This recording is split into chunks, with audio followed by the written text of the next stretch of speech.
எல்லாருக்கும் வணக்கம். எல்லாத்துக்கூடயும் பேசி ரொம்ப நாள் ஆச்சு. எல்லாரும் எப்படி இருக்கீங்க? எல்லாரும் நல்லா இருக்கணும்னு முருகனை வேண்டிக்கிறேன். என்னடா புறப்பட்டுட்டு பேசிகிட்டு இருக்கானேன்னு நினைக்காதீங்க.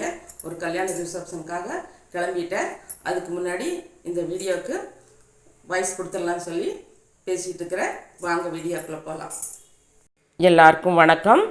வாங்க சட்டுன்னு ஒரு சாம்பார் செய்யலாம்.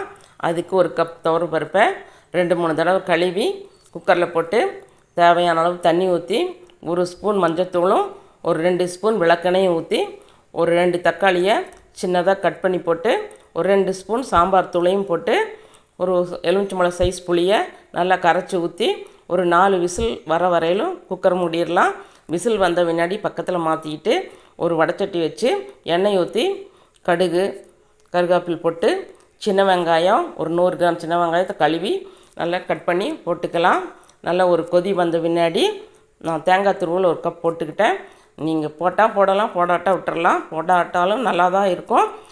போட்ட பின்னாடி எனக்கு கொஞ்சம் குழம்பு கெட்டியாக இருந்த மாதிரி இருந்ததுன்னு பக்கத்தில் ஒரு டம்ளர் சுடுதண்ணி வச்சு ஊற்றிக்கிட்டேன். ஃபைனலாக மல்லித்தலை தூவி இறக்குனா சுவையான உடனடி சாம்பார் ரெடி. நீங்களும் இதே மாதிரி செய்து பாருங்கள்.